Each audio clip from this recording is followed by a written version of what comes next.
ತಂದೆ ಅಭಿಮಾನಿ ದೇವರುಗಳು ಅಂತ ಕರೀತಾರೆ. ನನ್ನ ದೇವರು ಅಂತ ಒಂದು ಹಾಡು ಮಾಡಿದ್ದಾರೆ. ನೋಡೋಕ್ಕೂ ಅಷ್ಟೇ, ಚಿತ್ರೀಕರಣ ಮಾಡಿದಲ್ಲೂ ಅಷ್ಟೇ ಭಾಳ ಕಷ್ಟ ಆ ಥರದ್ದೆಲ್ಲ ಮಾಡೋದು. ಅಂದರೆ ಅದರಲ್ಲೇ ಗೊತ್ತಾಗುತ್ತೆ ನನ್ನ ಪಿಕ್ಚರ್ನ ನೋಡ್ಬೇಕಾದ್ರೆ ಆ ಸಾಂಗಲ್ಲಿ ಇವನಿಗೆ ಎಷ್ಟು ಅಭಿಮಾನಿಗಳಿದ್ದಾರೆ ಅಂತ ಆ ಸಾಂಗಲ್ಲೇ ಗೊತ್ತಾಗುತ್ತೆ. ಅವನ ಬಗ್ಗೆ ವಿಚಾರಿಸ್ದ? ಯಾರನ್ನು ಕೇಳಿದ್ರು ಅವನು ಶಾರ್ಟ್ ಟೆಂಪರು, ಲೋಕಲ್ ಡ್ಯಾನ್ಸರು, ಅವನಿಗೆ ಭಯಂಕರ ಫ್ಯಾನ್ಸ್ ಇದಾರಂತಣ. ಅವ್ನ್ ಡ್ಯಾನ್ಸ್ ನೋಡೋಕೆ ಊರೂರೇ ಸೇರ್ತಾರಂತೆ. ಮುಟ್ಗಿಟ್ಟಿರ ಹೈ ವೋಲ್ಟೇಜ್ ಪವರ್ ಅವನು ಅಂತಾರೆ.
ಲೆವೆಲ್ ಅಂದ್ರೆ ಇದು ತಲಾಂತರದಿಂದ ಬಂದಿರೋದು ದೊಡ್ಡ ಮನೆ ಲೆವೆಲ್. ನಮ್ಮ ಜೊತೆ ಶೂಟ್ ಮಾಡ್ಬೇಕಾದ್ರೆ ಎಲ್ಲೋ ಒಂದ್ ಕಡೆ ಒಂದು ನಾಟಿ ಕೋಳಿನೂ ಮಾಂಸಾಹಾರ ಅದು ಇದು ಬರ್ತಾನೆ ಇರುತ್ತೆ ರೆಗ್ಯುಲರ್ ಆಗಿ.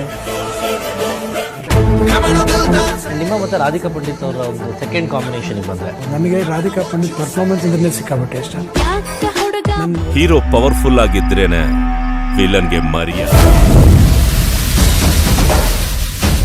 ನಾವು ದೊಡ್ಡ ಮನೆಯವರು, ಕೊಡೋದಷ್ಟೇ ಗೊತ್ತು, ವಾಪಸ್ಸು ಏನನ್ನೂ ಅಪೇಕ್ಷೆ ಪಡೋದಿಲ್ಲ.